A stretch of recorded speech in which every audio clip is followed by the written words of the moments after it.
La pregunta seria del día es: ¿a quién se anticoagula? Entonces lo que tenemos es que anticoagulación a largo plazo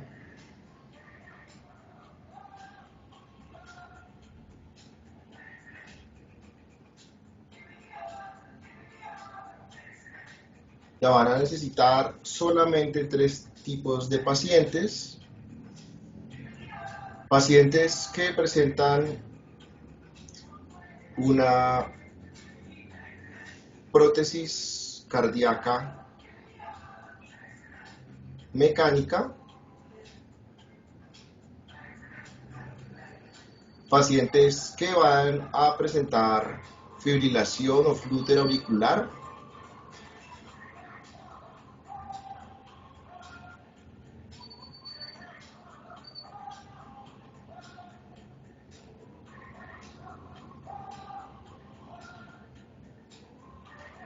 y pacientes que han presentado tromboembolismo venoso profundo.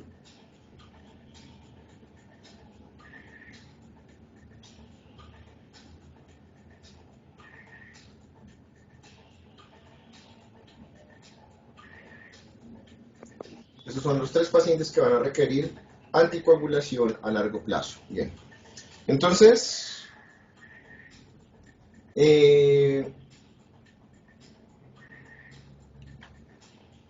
pues teniendo en cuenta los tres grupos de anticoagulantes que tenemos,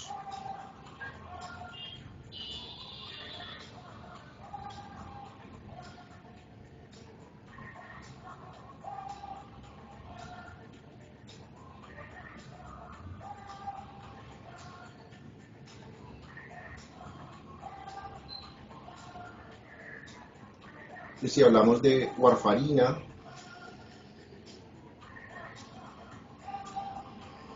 de anticoagulantes directos y de heparinas, pero pongámosle aquí que sería heparina fraccionada.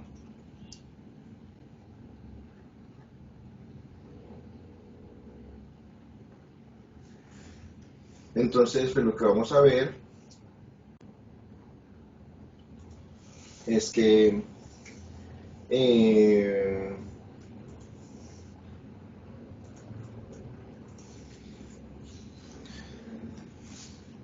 los pacientes con prótesis se deben medicar con warfarina como primera opción.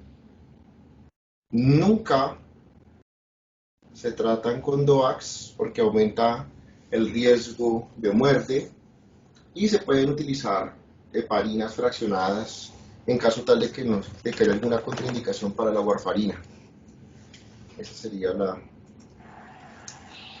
De resto, nosotros podemos utilizarlo, sí,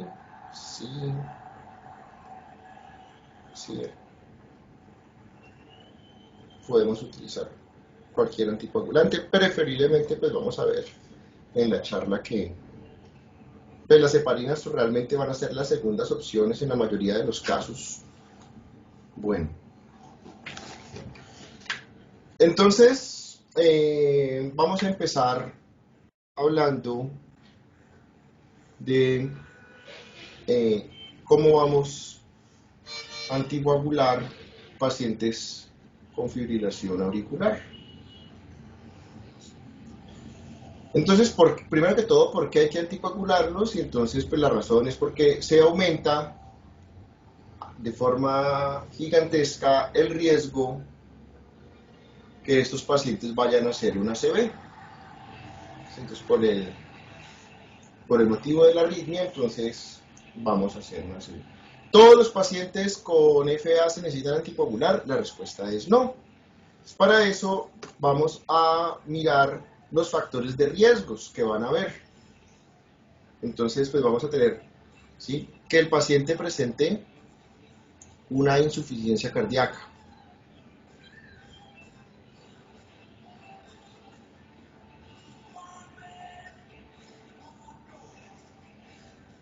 que el paciente presente hipertensión, ¿sí?, Que el paciente sea mayor de 75 años. Que el paciente tenga diabetes. Que el paciente previamente haya presentado algún evento isquémico, si haya tenido una ACV, un tromboembolismo pulmonar, un infarto agudo del miocardio, o sea, que haya tenido algún evento isquémico previo.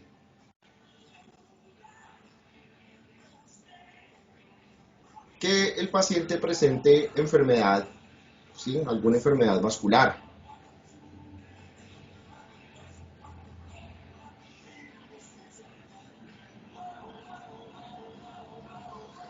Enfermedad coronaria, enfermedad carotidia. La edad del paciente que esté entre 65 a 74 años. El género del paciente, mejor dicho, si es mujer o no. Entonces, vamos a tener estos factores de riesgo. Y si te has dado cuenta, a cada factor de riesgo le he dado un puntaje. ¿Sí? Entonces, si el paciente tiene insuficiencia cardíaca, pues eso le suma 1. Si el paciente tiene insuficiencia cardíaca y diabetes, pues hay 1 más 1, 2. ¿Sí? Si el paciente tiene insuficiencia cardíaca, diabetes y es mujer, entonces pues sumas 3. Entonces, eso te va a dar un puntaje. Lo máximo que podría llegar a tener un paciente son 9 puntos. Entonces, tú evalúas estos factores de riesgo y entonces, pues miras a ver, ¿sí? Si el puntaje es igual a 0, no se hace nada. ¿Listo? Entonces, si el paciente no presenta, digamos que tienes un paciente con una FA de hombre de 25 años y no ha presentado ninguna de estas, ¡pum!, no haces nada. Listo. Si el puntaje es de 1, entonces tú ya de forma individual, paciente por paciente, tienes que considerar la anticoagulación.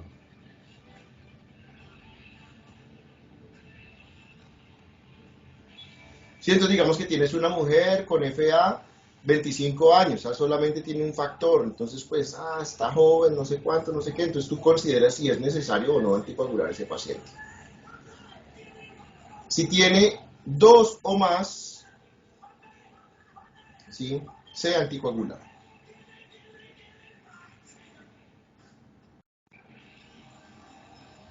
El paciente. Bien. Entonces,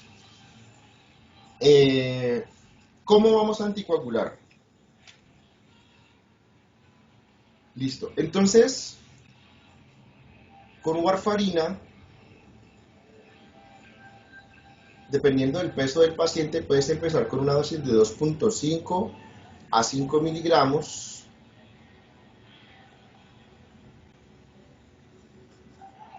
Y vas a titular la dosis. Titular la dosis es que vas aumentando, disminuyendo la dosis del fármaco hasta llegar a un INR, y el objetivo de este INR tiene que estar entre 2 y 3. Ahí es cuando consideramos que el paciente está en metas. Entonces, y semanalmente ese paciente va a estar haciéndose los controles para saber que se está manteniendo en metas. Bien. Con los DOACs, con los anticoagulantes directos, entonces pues vamos a tener que la dosis del dabigatran va a ser de 150 miligramos cada 12 horas. Obviamente ahorita más adelante vamos a ver, esta dosis puede variar por varios factores. ¿sí? Entonces, por el peso del paciente, por la edad del paciente, por la función renal del paciente, esta dosis puede variar, pero digamos que la dosis estándar en un paciente sería esa, ¿sí? Entonces,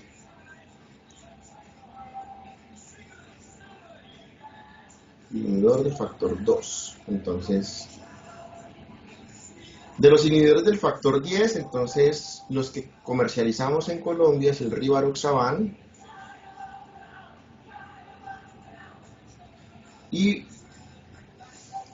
se va a iniciar con una dosis de 20 miligramos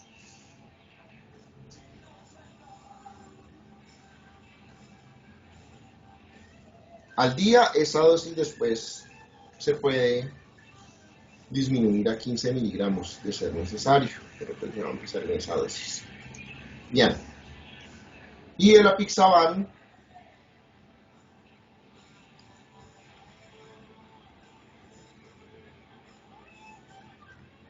vamos a empezar con una dosis de 5 miligramos cada 12 horas. Estos son inhibidores del factor 10. Ya.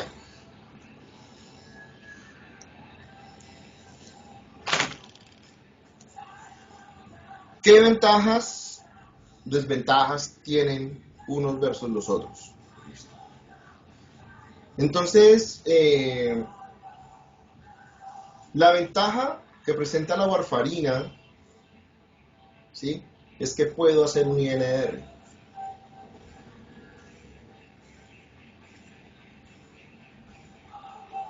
Entonces puedo estar evaluando constantemente el nivel de anticoagulación del paciente. Está muy anticoagulado, levemente anticoagulado, está en metas. Puedo hacer. Esa es una ventaja. Con los DOACs, no puedo hacer esa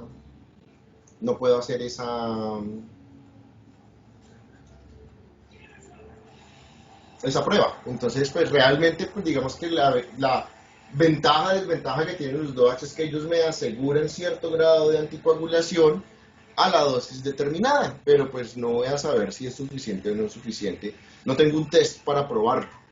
Entonces, ¿qué otras características tienen? ¿Sí? Los DOACs, entonces, disminuyen el riesgo de sangrado intracraneal.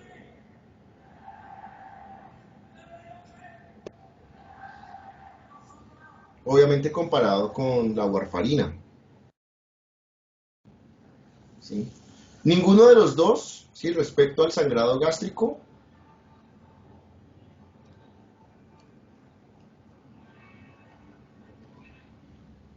ambos grupos de medicamentos son iguales, o sea, no hay, la warfarina no es peor ni los DOACs son peores que la warfarina.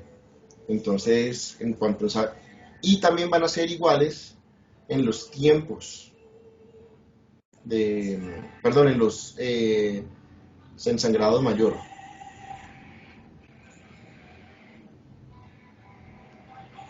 ¿Sí? Van a ser iguales también. Entonces, si hay una hemorragia severa, entonces pues ¿sí?, ambos van a ser igual de malos. Entonces, esto es lo que vamos a tener en comparación, o sea, de las ventajas y desventajas que tenemos con estos fármacos. Obviamente sabemos pues que los principales efectos adversos de los anticoagulantes pues van a ser las hemorragias. Bien, la recomendación actual en lo posible es iniciar con un DOAC. Esa es la recomendación, porque presentan una leve seguridad comparados con los efectos de la warfarina. De resto, pues no vamos a tener mayor inconveniente con estos medicamentos. Bien. Entonces, la warfarina es, como te digo, cada semana estamos haciendo un INR. Entonces, con warfarina necesitamos un INR semanal. Y entonces lo que tú vas a hacer es que vas a titular la dosis. Quiere decir que esa dosis puede subir o puede bajar, y esto lo vas a hacer a un 25% de la dosis. Subes o bajas un 25%, pues de acuerdo a lo que te está dando el resultado. Obviamente si el paciente se ha salido de metas. Si sigue estando en la meta, pues no necesitas modificar nada.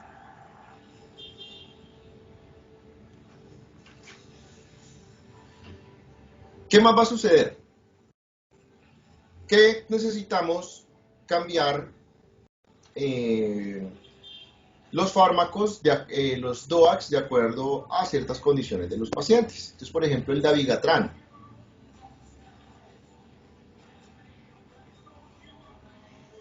Entonces, el dabigatran, si mi paciente, entonces, en los pacientes mayores de 80 años, voy a hacer un ajuste de dosis.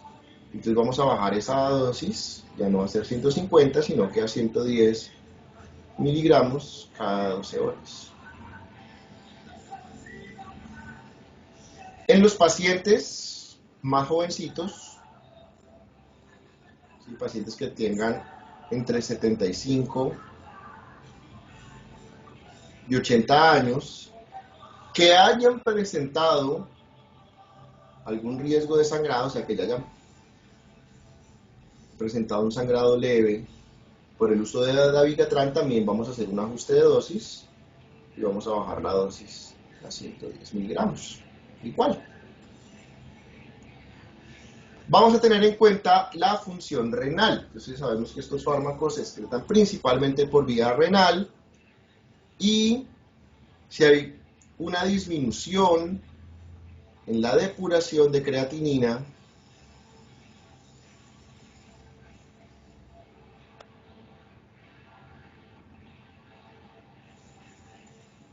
y está entre 30 a 49 mililitros por minuto, vamos a ajustar la dosis y volvemos a bajar de 150 a 110 miligramos. Si está por debajo de 30,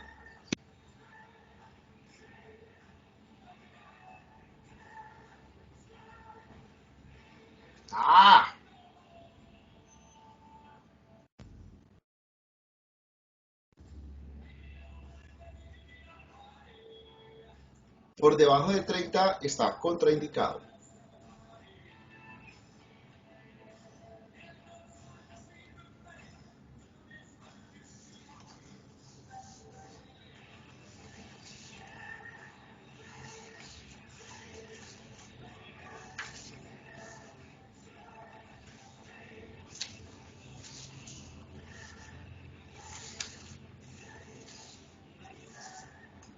Dame un segundo, reviso mi tabla porque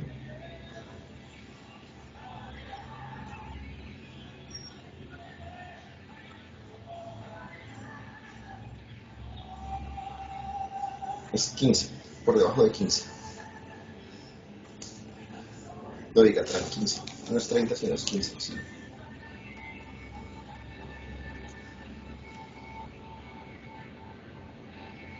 Eso, sí se ve aquí el valor era diferente. Bueno, tener cuidado, ojo, con los inhibidores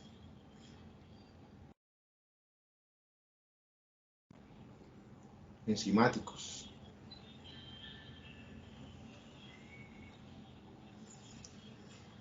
Entonces, acá realmente hay que evitar el uso o monitorear al paciente, porque puede complicarse. Entonces, entre los inhibidores enzimáticos, pues sabemos que son muchos, pero de los que se combinan o los que se utilizan con bastante frecuencia en los pacientes que tienen enfermedad cardiovascular está el verapamilo.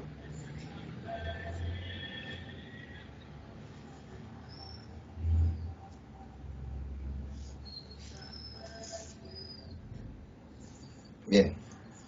De los inhibidores del factor 10, entonces para el rivaroxaban, solamente vamos a necesitar hacer ajuste de dosis por depuración, ¿sí? Cuando la depuración de creatinina está entre 15 y 49,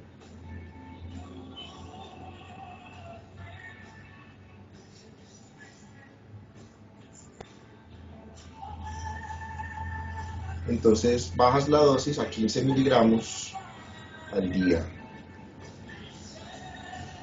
Menor de 15 está contraindicado. Y el apixaban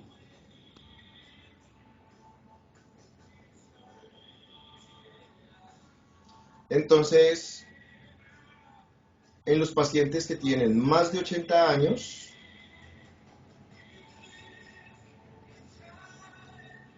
pacientes con más de 60 kilogramos de peso,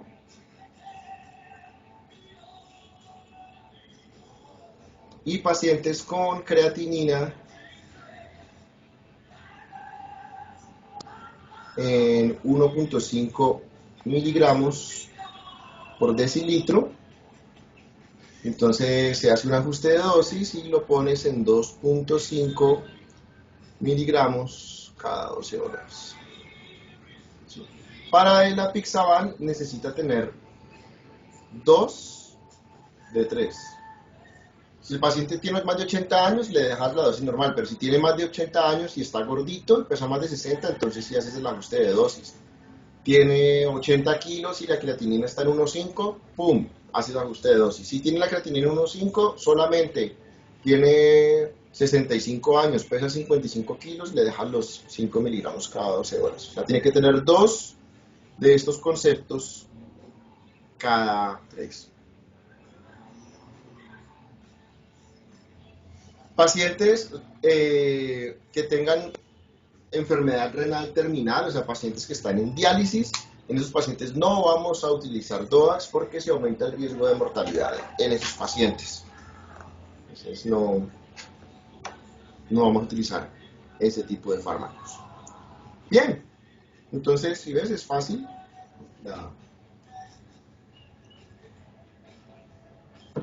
Esta parte de la anticoagulación. Vamos a pasar ahora a hablar de los pacientes que tienen tromboembolismo venoso profundo.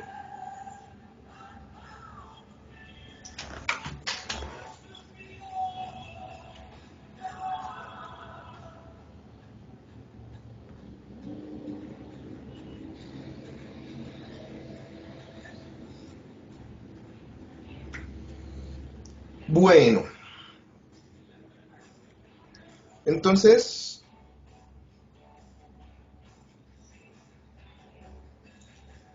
a la altura de la rodilla, ¿sí?, si está de la rodilla para arriba, o sea que consideras un TBP proximal,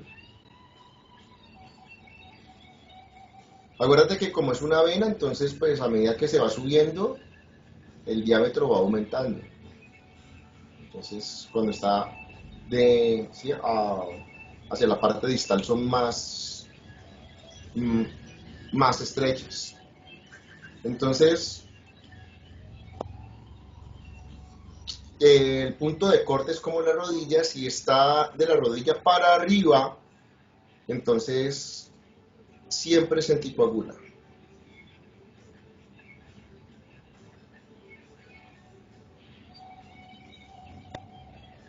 Si está de la rodilla para abajo, pues entonces aquí es de evaluar, porque a veces sí, a veces no. Entonces eso es lo primero que vamos a mirar a ver. También tenemos que mirar a ver, ¿sí?, lo otro que vamos a observar en cualquiera de los dos casos es si es un evento espontáneo, si pasó así, pum, o si es provocado. Es decir, si hay un factor de riesgo y si ese factor de riesgo se puede controlar o no se puede controlar. ¿Sí? Entonces,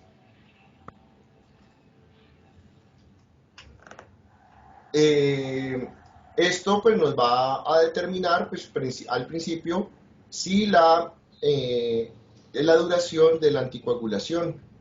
Cuando no es provocado, o sea que es espontáneo, que pasó así, entonces vamos a tener que son anticoagulaciones a largo plazo y vamos a empezar con de 6 a 12 meses. Si es provocado, pues se puede hacer de 3 a 6 meses inicialmente hasta que se controle el factor de riesgo. Entonces, pero pues vamos a ver que en algunos casos hay que hacer una anticoagulación extendida. Entonces, en este evaluar, pasemos a la siguiente diapositiva. En este evaluar, ¿qué es lo que tenemos que mirar a ver?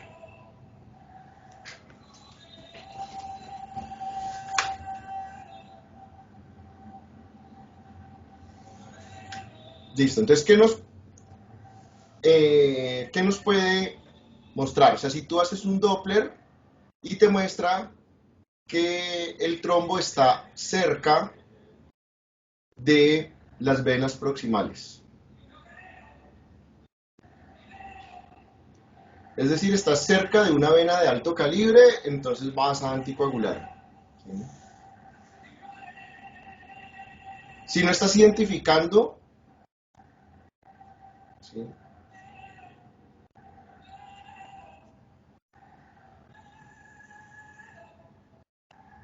un factor de riesgo,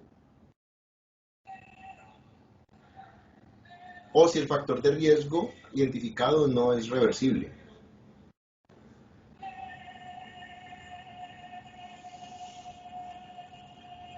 ¿Sí? Si hay algo que no puedo controlar en ese paciente. Si hay presencia de un cáncer activo.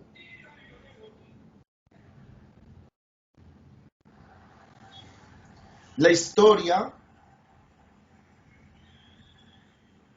de previos eventos trombóticos, no solamente en piernas, sino pues en cualquier parte del organismo, que sea un paciente que esté hospitalizado,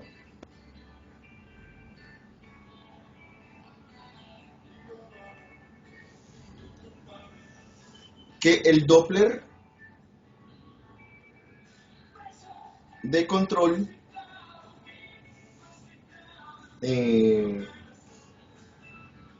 no muestre mejoría,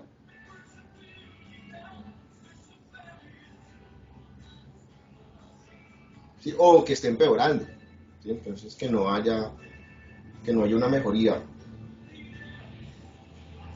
¿Sí? Lo otro es que no se puede hacer un Doppler.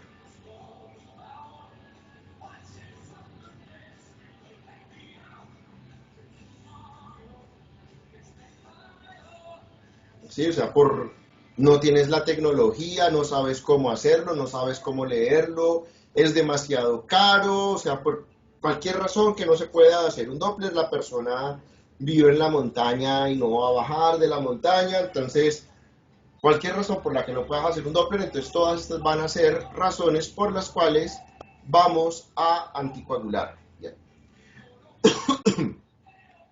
Hay una diferencia grande, ¿sí?, entre una FA y un tromboembolismo venoso profundo. El paciente no le dio la FA ayer, ¿sí? No es que estaba y ya hoy aparece así. O sea, la FA, el paciente viene desde hace mucho tiempo con su enfermedad,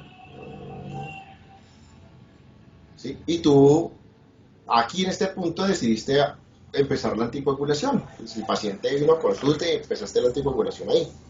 Pero pues no fue el día de ayer, o sea, han pasado meses él con su enfermedad. El TBP, el paciente sí te llega con síntomas agudos en este momento. ¿Por qué es importante esto? Quiere decir que el paciente viene con una carga, entre comillas, carga trombótica alta.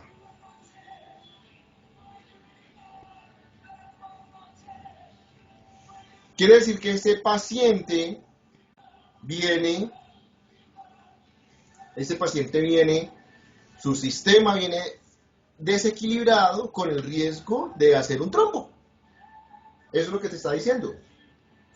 Y en este momento que se me empezó a formar el trombo en la pierna, eso es lo que me está pasando. Es decir, una alta carga trombótica. Diferente del paciente con FA, que lo que tiene es un factor de riesgo. Entonces, acá, como tenemos esta diferencia, lo que tenemos que empezar a hacer es un esquema agresivo para evitar, ¿sí?, que se formen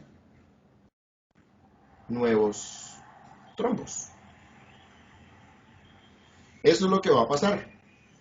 Y pues vamos a empezar a hacer una anticoagulación agresiva. Entonces estas anticoagulaciones van a tener una fase de inicio y van a tener después lo que llamamos una terapia inicial, que es ese esquema agresivo, y luego una anticoagulación a largo plazo, y en algunos casos, pues eso ya lo vas a ver paciente a paciente, vas a tener que hacer una terapia extendida, o sea que continúas después de la anticoagulación a largo plazo. Bien. Entonces, vamos a empezar a hablar qué pasa si anticoagulamos con warfarina. Bien. La anticoagulación con warfarina no se empieza con warfarina. La warfarina, como vimos, cambia, o sea, lo que empieza a alterar son el recambio de los factores que son dependientes de vitamina K. Los primeros factores que se recambian son la proteína C y la proteína S.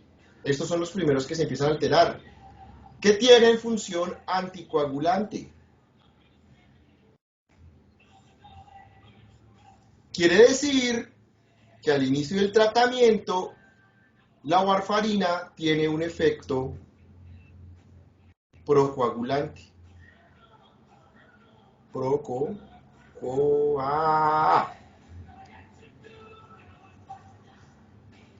Al inicio de su efecto,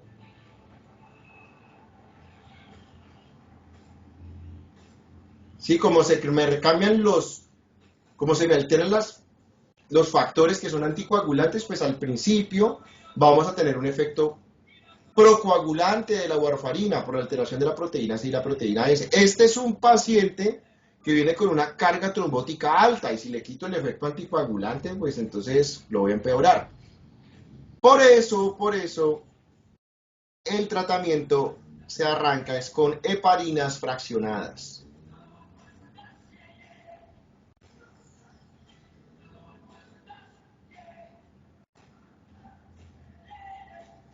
Vamos a empezar con heparinas fraccionadas. En Colombia utilizamos enoxaparina.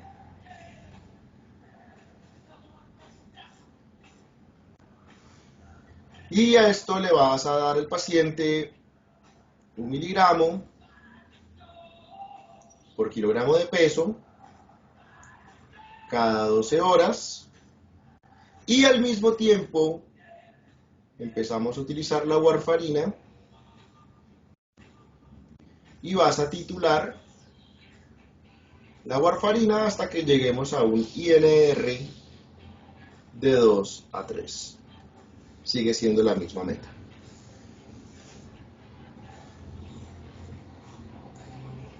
Luego, a la semana retiras la heparina. El efecto procoagulante dura más o menos 2 días, 2 a 3 días, mientras se hace el recambio de factor 2 y el factor 10.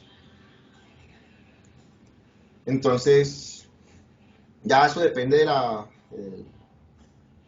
del cardiólogo que estés viendo. pues va a ser, unos dicen 3 días, 5 días, una semana, eso es variable ya dependiendo del criterio del clínico. El tiempo que va a permanecer la enoxaparina. Y pues este tratamiento pues va a durar ya, pues dependiendo si es provocada o no provocada el TBP, pues ya sabes que dura entre 6 meses a 12 meses, ya va a depender. Listo. ¿Qué pasa si es con dabigatran?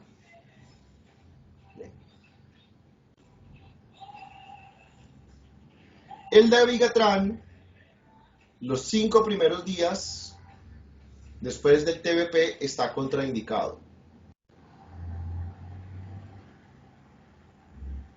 Pues es decir que no vas a empezar con dabigatran.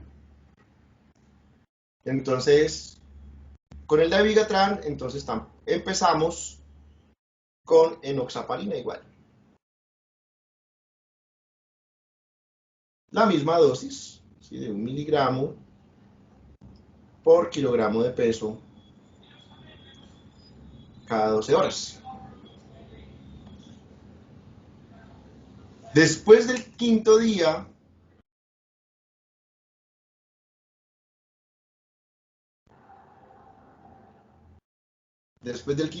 inicias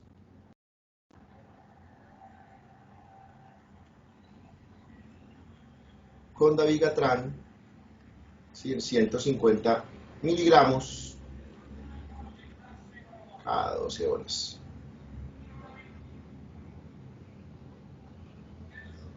¿Ya? Y continúas los 6 meses con dabigatran. El rivaroxaban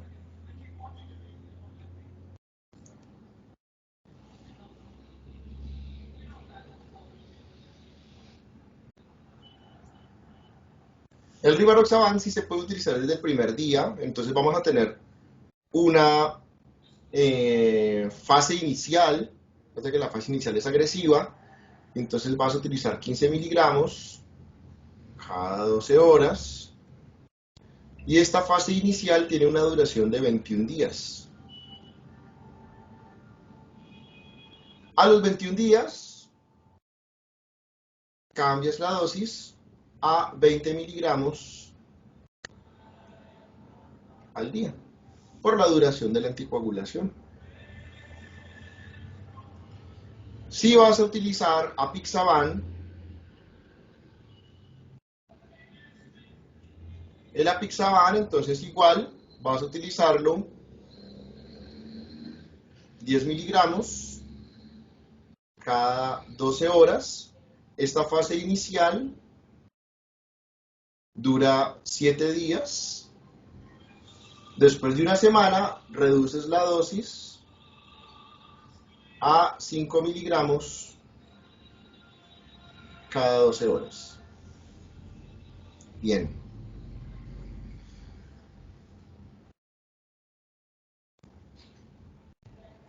Entonces, y pues como te digo, va a ser entre 6 meses a 12 meses la anticoagulación a largo plazo con estos pacientes.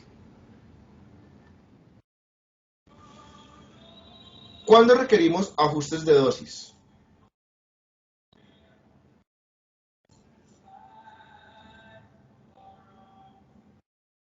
Ajustes de dosis de los DOACs por daño renal.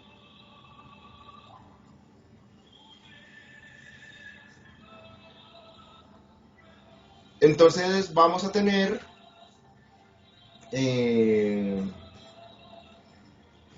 dabigatran,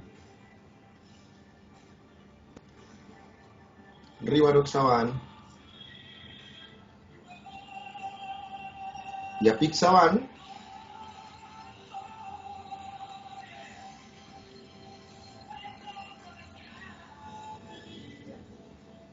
Entonces, estos no requieren ajuste.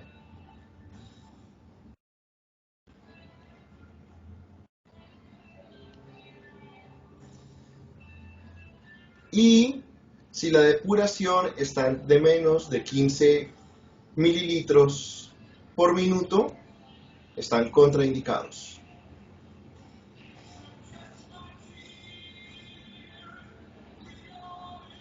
El rivaroxaban sí va a requerir un ajuste de dosis de 100 a 110 miligramos cada 12 horas, y si la depuración está menor a 30 mililitros por minuto, está contraindicado.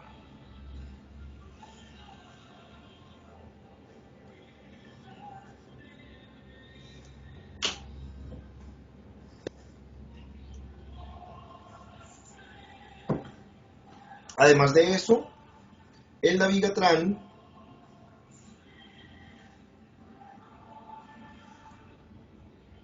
también se debe ajustar, sí, a la misma dosis en los pacientes mayores de 80 años,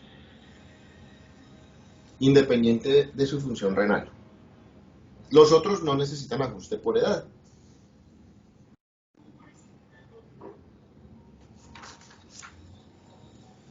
Bien. Pacientes que tienen alto riesgo cardiovascular, se recomienda hacer una terapia extendida. Quiere decir que pasaron los primeros 6-12 meses después del TBP,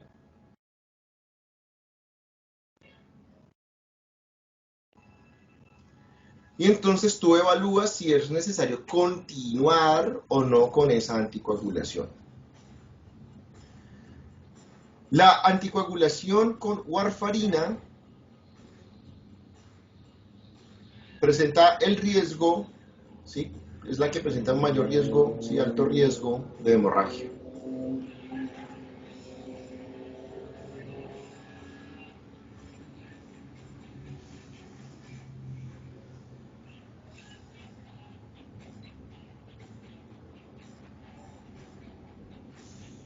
La anticoagulación con DOACs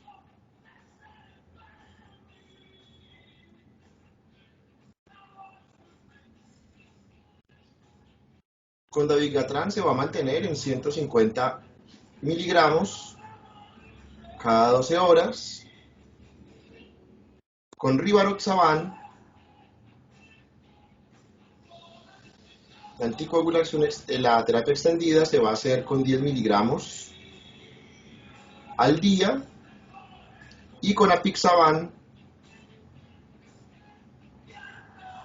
se va a hacer con 2.5 miligramos cada 12 horas. Entonces ves que este mantiene su dosis, estos van a utilizar una dosis menor. Ya.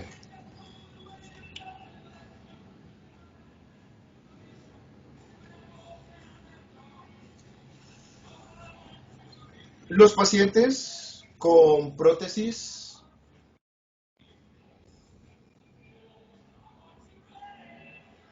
cardíaca mecánica, pues como habíamos dicho al principio, solo se anticoagulan con warfarina o con heparinas fraccionadas, pero pues principalmente con warfarina.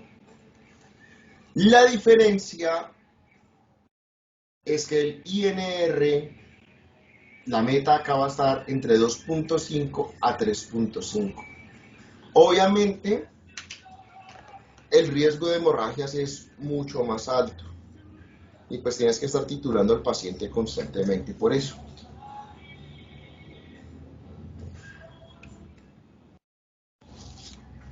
¿Cuál va a ser el problema? El problema es cuando tenemos que intervenir a los pacientes. Es cuando hay que hacer algún procedimiento en los pacientes. Entonces, vamos a empezar explicando qué es una terapia puente.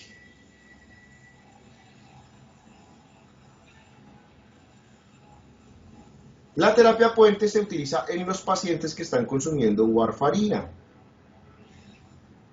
No se utiliza con los pacientes que vienen consumiendo DOACs.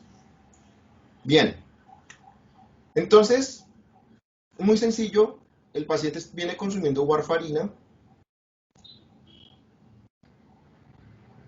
le vamos a hacer algún procedimiento quirúrgico de alto riesgo de sangrado, y entonces vamos a empezar un tratamiento con heparinas fraccionadas,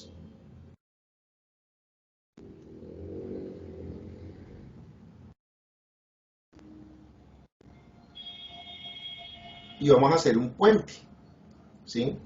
Con una heparina fraccionada. Y luego pues el paciente retoma su tratamiento con warfarina. A esto es a lo que se refiere una terapia puente. ¿Sí? Entonces, si te das cuenta, el puente está quebrado y es porque la heparina se deja de suministrar, si fuera enoxaparina, se deja de suministrar 24 horas antes de la cirugía. No todos los pacientes van a requerir una terapia puente, ¿sí? Entonces hay procedimientos que son de bajo riesgo y simplemente lo que se hace, no quiero pasar diapositiva, quiero el lapicero negro, ¿sí? Cuando no se requiere una terapia puente, entonces lo que se continúa con la warfarina, simplemente se deja el INR en 1.5, o sea que el paciente va a estar ligeramente anticoagulado.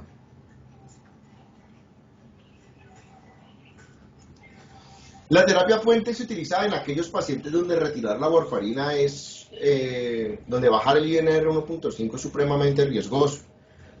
Ya te das cuenta, una cirugía es altamente riesgosa porque en la cirugía se me puede formar un trombo, o en el posquirúrgico se me puede formar un trombo, pero durante el acto quirúrgico pues el paciente me puede hacer un sangrado difícil de controlar, o sea que pues ambos lados de la balanza son peligrosos para la persona. ¿Alguien está viendo la clase o estoy hablando solo desde hace media hora? Profe, ¿me Sí, escucha? bueno, No, profe. ok, vale. No, pues Sí, que yo no, creo que aquí estamos. no sé, Profe. ya me ha pasado. Dígame. Em, es que no entendí bien lo que acabaste de decir de la terapia puente cuando no se necesitaba. O sea, Todos los ¿puedes pacientes, repetir esta última parte? Cuando no es todos, riesgoso. no a todos los pacientes les voy a hacer terapia puente, ¿sí? No a todos los pacientes les voy a hacer una terapia puente. A esos que no les voy a hacer terapia puente, sí, ya ahorita vamos a hablar de los riesgos de sangrado.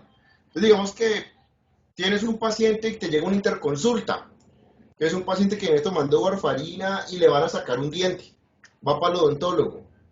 Entonces, la sacada del diente es una cirugía menor, o le van a hacer una endoscopia, o le van a quitar un lunar, ¿sí? O sea, son procedimientos donde el riesgo de sangrado es muy bajo y donde el clínico puede controlar el sangrado utilizando medidas locales. Entonces, en ese paciente tú no le quitas no le vas a pagar un hospital y una hospitalización y estar 7 días metido allá para hacer una terapia puente para que le saquen un diente. ¿Sí? Entonces, en ese caso, lo que hace es que titulas la warfarina para que el INR esté en 1.5. Cuando está en 1.5, pues vaya al dermatólogo, hágase la endoscopia, que le saquen el diente, que le hagan el procedimiento que se requiere hacer y luego sí retomamos y luego si vuelves y titulas la warfarina para devolverlo a metas. A eso es lo que me refiero. No todos los pacientes van a hacer de la terapia puente. ¿Cuándo es terapia puente? Digamos que el paciente tiene un riesgo cardiovascular muy alto o ha tenido un evento trombótico en los últimos 6 meses. Entonces, en ese caso, sí necesitas mantener un alto nivel de anticoagulación del paciente y en esos pacientes haces una terapia de puente.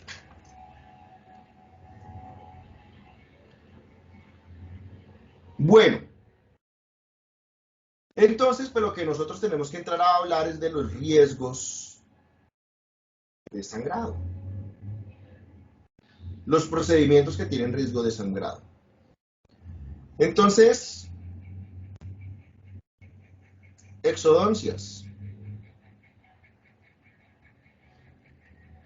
Y mis colegas te van a hacer interconsultas asustados, ¿será que puedo? ¿Será que no puedo? Les da miedo y entonces puedes hacer 3 exodoncias sin problema alguno. ¿Sí? Ay, si son 4, pues haga 2 citas. ¿Sí? No. Colocar implantes dentales. Ah, venga, esto es un riesgo bajo, perdón, no les puse. Riesgo bajo, ¿sí? Hacer exodoncias, implantes dentales, ¿sí? Cirugía de cataratas, de glaucoma,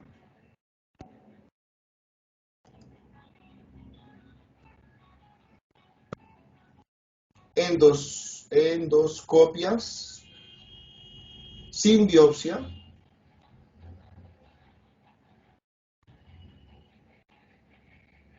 cirugías dermatológicas,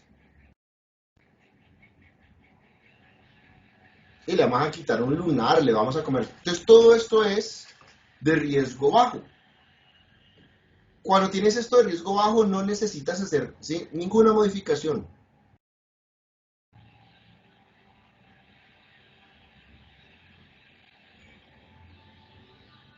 A la anticoagulación, hágale. ¿Sí? No necesitas hacer ningún tipo de... No necesitas hacer ningún tipo de modificación a la anticoagulación. Cuando el riesgo es moderado.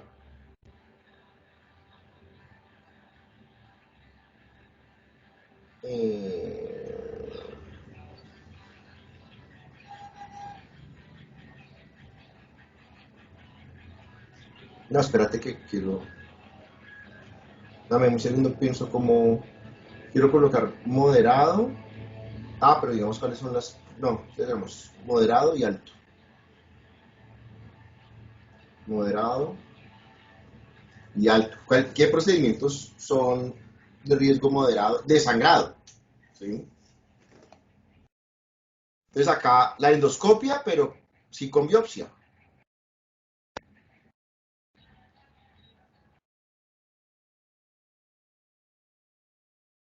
Artroscopias.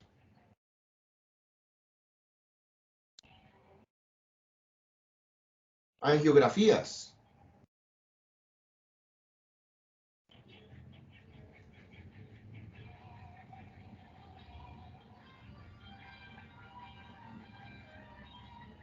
¿Sí? Biopsias de próstata, de vejiga.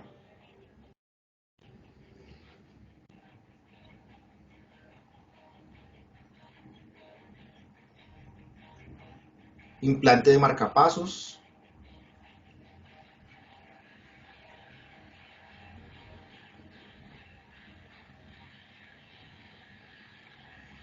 Entonces, estos van a ser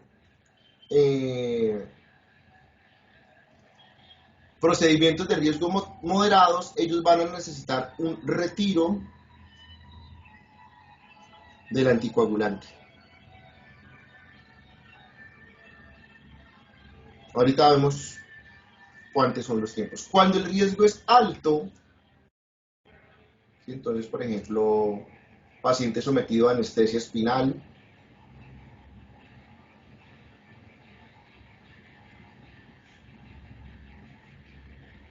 cirugías grandes, ¿sí? Cirugía por ortopedia, neurocirugía, cirugía de trauma, cirugía de tórax, cirugía de abdomen,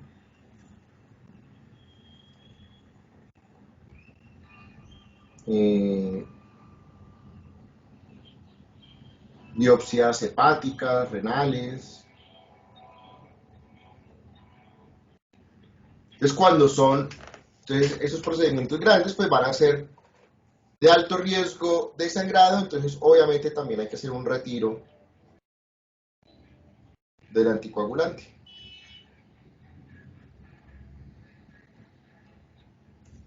Hacemos un retiro del anticoagulante. Entonces, ¿cómo vamos a hacer esos retiros? Estos de riesgo alto también estos son los que van a necesitar terapia puente, también. Sí, o sea, vamos a mirar los retiros con los DOACs, los tiempos de retiro con los DOACs.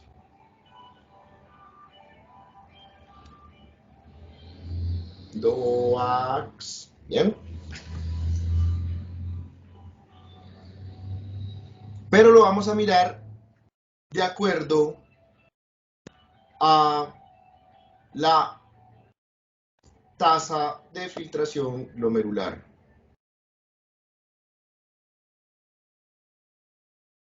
Tasa de filtración glomerular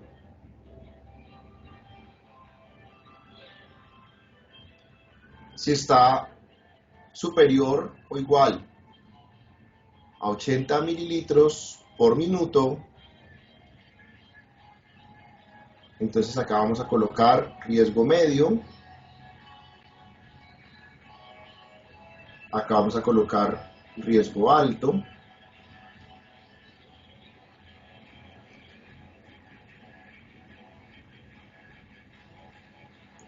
entonces vamos a tener que el fármaco se debe retirar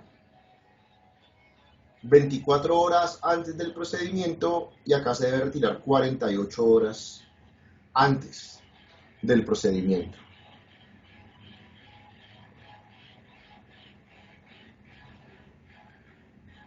Para los tres, ¿sí? Tanto para dabigatran, para apixaban y para rivaroxaban.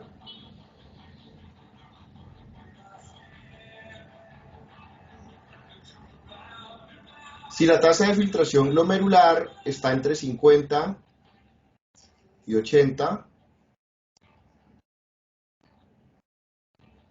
estos tiempos se aumentan, entonces lo vamos a retirar para un riesgo de sangrado moderado, medio, 36 horas y para un riesgo alto, 72 horas. Pero esto solamente para el dabigatran. Los otros no requieren ajuste en el tiempo. La tasa de filtración glomerular, ¿sí? Si está entre 30 a 49, pues vamos a tener que aquí pues el tiempo se aumenta, aquí va a ser 48 horas, acá va a ser 96 horas, pero igual solo para el dabigatran. Eso te da un estimado de lo que hay que estar, el tiempo que va pasando, que debe pasar antes de, el tiempo que debe pasar antes de hacer el procedimiento quirúrgico, ¿sí? Para estar en rango de seguridad. Cuando haya una cicatrización primaria, se retoma el tratamiento con el anticoagulante. Bien.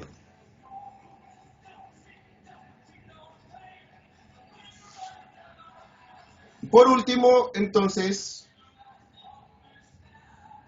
se jodió el paciente, ¿sí? Y estamos presentando una hemorragia severa.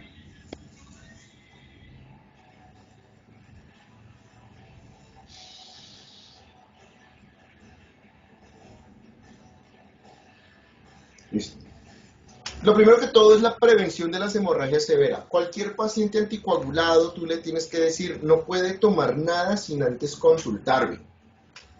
Hay que tener cuidado, porque pues, nosotros en nuestra cultura de hierbateros estamos dados a que el paciente va y se toma, es que una agüita de moringa. Y hay plantas, ¿sí? La albahaca, los arándanos, que tienen cierto efecto antiagregante plaquetario y pueden potenciar el efecto de los anticoagulantes. Entonces, es que es natural, es que es de la, no importa, ¿sí? No importa si es natural, si viene de la planta, pues la warfarina también. Entonces, eso no, necesitamos que le digas al paciente que no puede consumir nada. El paciente, entonces, decirle al paciente que esté alerta a los síntomas que le van a aparecer, o sea, sitios de sangrado, las encías, ¿sí? La nariz, está con gingivorragia, con epistaxis, la aparición de, ¿sí? espontánea de hematomas. Estos pacientes anticoagulados les salen hematomas con cualquier cosa, ¿sí? Usted medio se pegó en la pierna así suavecito y eso ya es hematoma. Pero si hay una aparición espontánea, o sea, es que no, pues yo sí, estaba preparando el almuerzo, no me he pegado con nada y me salió aquí pues este hematoma gigantesco en el brazo, pues entonces eso te está indicando que hay, que el paciente está severamente anticoagulado, que estamos haciendo una hemorragia. El problema es que pues si la hemorragia es interna, pues no la vamos a ver, no vamos a dar cuenta ya cuando el paciente está anémico y pues, el paciente puede estar entrando en un shock, entonces, y poniendo en riesgo la vida del paciente. Entonces, ¿cómo manejar las hemorragias severas? Entonces vamos a empezar con la warfarina. La warfarina, entonces, pues lo primero que hacemos es retirar la warfarina, o sea, no consume más warfarina. Vamos a suministrar vitamina K. El efecto de la vitamina K demora 2 días, mientras se hace el recambio de los factores de coagulación, entonces pues va a demorar 2 días y pues obviamente no puede bajar un paciente con una hemorragia severa por 2 días. ¿Sí? Esto es parte del tratamiento, pero pues sabemos que, que el efecto no va a ser inmediato. Lo que vamos a suministrarle al paciente es plasma fresco, congelado. Cuando tú vas a donar sangre, entonces pues esa sangre uno la puede repartir en varios componentes, en plaquetas, glóbulos rojos, y el plasma pues es la parte acuosa de la sangre, la parte no celular que trae los factores de coagulación. Entonces le van a aplicar al paciente tus factores de coagulación que se sintetizaron bien porque tú estabas consumiendo vitamina K y no tenías efecto de la warfarina. Entonces realmente esto es lo que me va a ayudar a hacer la hemostasia del paciente. Pues obviamente pues, suena obvio, pero pues hay que hacerle pruebas de coagulación para saber cuál es el nivel de anticoagulación que está teniendo ese paciente.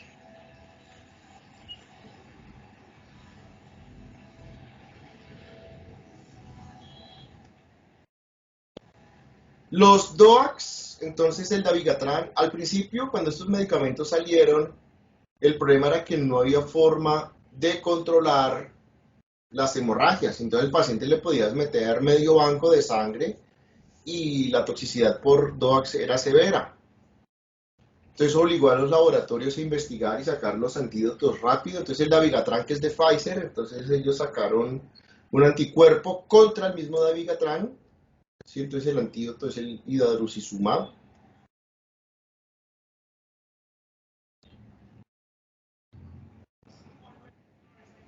Entonces se le suministra idarucizumab al paciente y pues eso los ayuda a controlar el sangrado. Ese es el antídoto. El año pasado, antepasado, yo creo que para los inhibidores del factor 10, para los sabanes, ¿sí? Para rivaroxaban, salió un fármaco que impide la función de los anticoagulantes, que es el Adexanet alfa.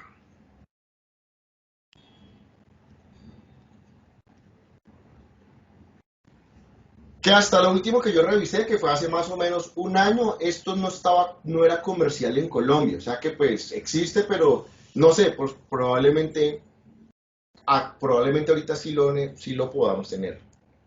En caso tal, las heparinas, toxicidad con heparinas es bastante raro, ¿sí? Sobre todo con la heparina de alto peso molecular a nivel intrahospitalario, pero tienes el paciente en el hospital. Entonces esto se revertiría con protamina. Las heparinas rara vez las utilizamos para anticoagulación a largo plazo. Las heparinas las vas a utilizar más que todo para tratamientos agudos, o sea, como que el paciente te está llegando con una, con una isquemia en el momento, en urgencias, entonces pues utilizamos heparinas, porque son de rápida acción, dos, porque podemos controlar los niveles de anticoagulación con heparinas de forma segura y rápida. Las heparinas en anticoagulación a largo plazo, ¿sí?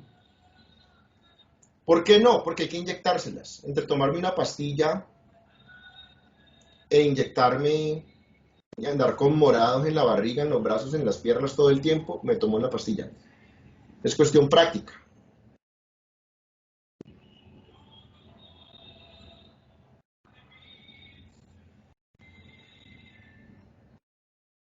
¿Cuándo utilizaríamos una heparina? ¿Sí? Pacientes con un daño renal, ¿sí? Renal severo. Pues en esos pacientes no podemos utilizar ni warfarina, ni DOAX, entonces tampoco lo puedo dejar sin anticoagulante. Entonces sería en esos pacientes. En los pacientes de difícil control también. Sí, entonces, ¿por qué? Porque tratar la intoxicación es más fácil. Simplemente por eso. Tienes un paciente con demencia senil y tú le das las pastillas de warfarina o de dabigatran y ese paciente a los 3 días te va a llegar o infartado o intoxicado porque se tomó muchas o nunca se las tomó. Entonces en los pacientes de difícil control es mejor dejarlas. Varios pacientes que no sean adherentes al tratamiento, si también entran en lo de difícil control, en esos pacientes también sería recomendado utilizar las heparinas fraccionadas. Utilizamos heparinas fraccionadas de forma ambulatoria. ¿Qué nos queda? Nos queda de anticoagulantes las embarazadas. En embarazo, ¿sí?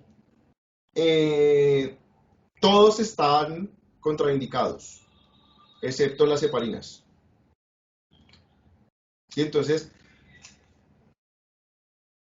es fácil de aprendérselo porque sí, o sea, no va a poner, ya sabemos cuáles son, todos están contraindicados. Son medicamentos categoría D o categoría X, o sea, pueden producir sangrado a nivel placentario y chavo el feto. Entonces, y los DOACs no tienen suficientes estudios. Entonces, y pues obviamente es muy difícil hacer un estudio de fármacos en mujeres embarazadas, entonces no vamos a seguir sin saber si los DOACs se pueden o no utilizar. Entonces, en el embarazo, sí, usar heparinas fraccionadas.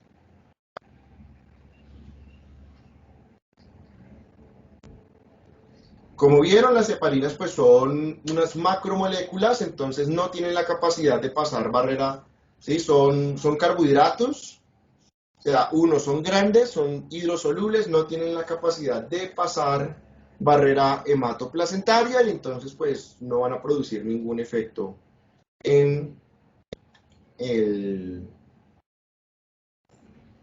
en el feto.